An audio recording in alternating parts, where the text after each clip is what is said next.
to week 3, we're going to start with the down again. So, in this case, we're on empty hand now, and we've been bending all the way over. Yes. Digging the treat out and putting it between their paws afterwards. We don't want to be bending over like that for the rest of our lives to get our dog into a down. We need to work ourselves into a standing position. So what we're going to do is start inching our way up, up, up. So, in this case, maybe I'm going to start at either the top of my boots or the shin. Again, I have Sky here more as a distraction. Doesn't seem to be much of a distraction for him, but yes. Alright, so that time I went to about half my shin. Yes, dig the treat out and give it to him. Alright? That's probably about as far as you're going to get. This is week 3. Actually, I think I'd like to see you get to about knee high. Yes.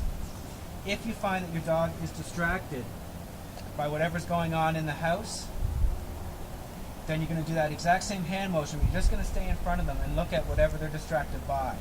So, if he didn't lay down and say he was looking at in this direction, I would just step in front of him.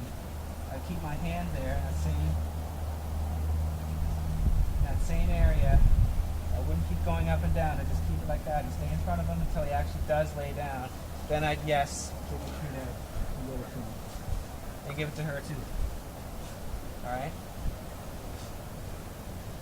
Now when you're practicing at home, if you have multiple dogs, don't do it with other dogs in the yard because they tend to mimic each other. They tend not to be learning. They're mimicking the older dogs, what happens. So always do one-on-one stuff with your dog and always do it on leash. Put the other one away because they do tend to pick up on the other behaviors and they're just watching the other dog. They're not actually learning from you. Alright, so for this particular exercise, I want you to get to about knee high. He's good and distracted now. Yes. But I think I might start at boot high for the beginning of the week, and as the week goes by, I'll work my way up to about knee. Alright? We're trying to ultimately get to a standing position where all we have to do is that, have the dog lay down, then we can go to verbal. Alright, so that's the homework for the down this week.